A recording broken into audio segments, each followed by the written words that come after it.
ابرہہ یمن کا حکمران تھا۔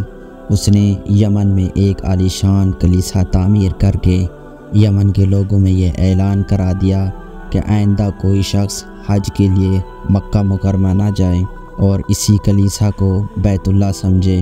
اس اعلان سے عرب کے لوگوں میں غم و غصے کی لہر دوڑ گئی۔ پھر ان میں سے کسی شخص نے رات کے وقت اس کلیسا میں جا کر گندگی پھیلا دی۔ ابرہہ کو جب یہ معلوم ہوا تو اس نے ایک بڑا لشکر تیار کر کے مکہ مکرمہ کا رخ کیا۔ راستے میں عرب کے کئی قبیلوں نے اسے روکنے کی کوشش کی، لیکن ابرہہ کے لشکر کے ہاتھیوں انہیں شکست ہوئی۔ آخرکار یہ لشکر مکہ مکرمہ کے قریب ایک جگہ پہنچ گیا۔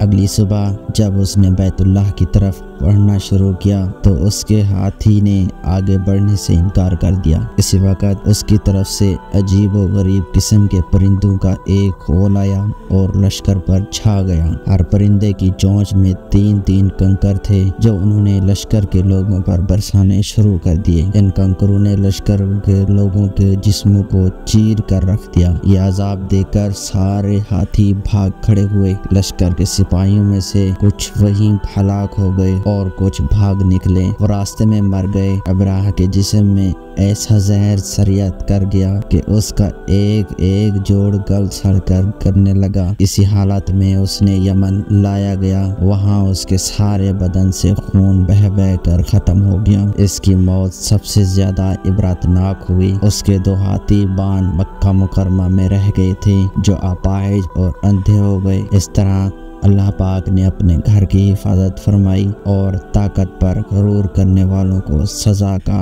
مزہ چکھایا۔ قرآن پاک کی سورۃ الفیل میں اللہ پاک نے اس واقعے کو یوں بیان فرمایا، کیا تو نے نہ دیکھا کہ تیرے رب نے ہاتھی والوں کے ساتھ کیا کیا؟ کیا ان کے مکر کو بیکار نہیں کر دیا اور ان پرندوں کے جھنڈ بھیج دیے جو انہوں نے مٹی اور پتھر کے کنکریاں مار رہے تھے، بس انہیں کھائے ہوئے پھوسے کی طرح کر دیا۔ اللہ پاک ہم سب کو ان پر عمل کرنے کی توفیق عطا فرمائے۔ جزاک اللہ خیرہ۔